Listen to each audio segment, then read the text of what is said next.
السلام عليكم، إن شاء الله تكونوا بخير كامل على خير. اليوم جيتكم بالوصفة تاع لي كريمة تاع المحلات ونديروها بلا زيت، نعملها بلا زيت وتجي مقرمشة وبزاف بنينة وننصحكم تجربوها. وثاني حاجة ما تديلكمش كامل من وقتكم. هنايا في باسينة ولا إناء كبير نحط 3 بيضات بدرجة حرارة المطبخ ونزيد لها 2 ملاعق كبار سكر وملعقة صغيرة فانيليا وكاس حليب، نخلط مليح بالفوية حتى يذوب هذاك السكر.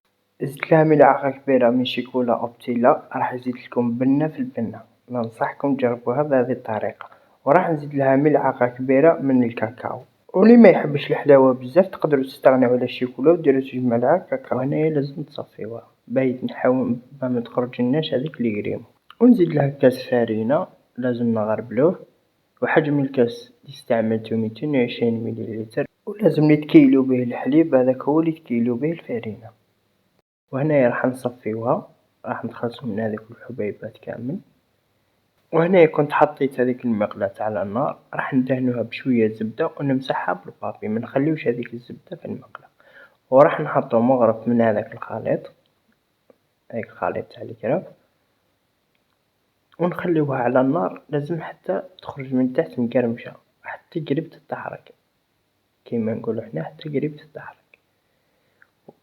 وراح نديرو لها شوية شيكولا من الداخل، وكيما تحبو تقدرو ديرولها بانان كيما تحبو، أنا درتهم سامبل برك.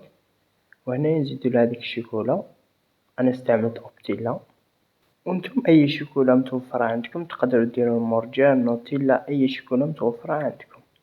وتقدرو حتى ديرو بانان من الداخل ولا فراز، أنا درتهم هنايا سامبل برك.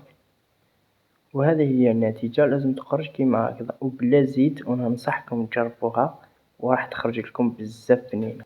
وكاين بزاف اللي طلبوا مني صوص فرماج اللي نخدمو بها طاكوس وكامل، واليوم راح نزيدها لكم مع هذه الوصفة، وكنت حطيتها من قبل وكاين بزاف اللي ما شافوهاش. اول حاجة نحط كاسرونة نحط فيها كاس حليب وحدة متر كيما هذه، والله نصف كاس كريمة سائلة خاصة بالطبخ. بهذه الطريقة أنا استعملت هذه المتر بزاف بنينة.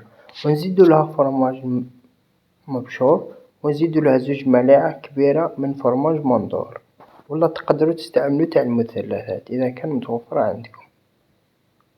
وراح نزيدو لها هنايا قرصة ملح وفلفل أسود، وراح نحطوها على النار نخليوها حتى تثقل مع التحريك المستمر، لازم تحركوها باه ما تتحرقش وحتى يذوب هذاك الفرماج ونتحصل على قوام يكون ثقيل بهذا الشكل.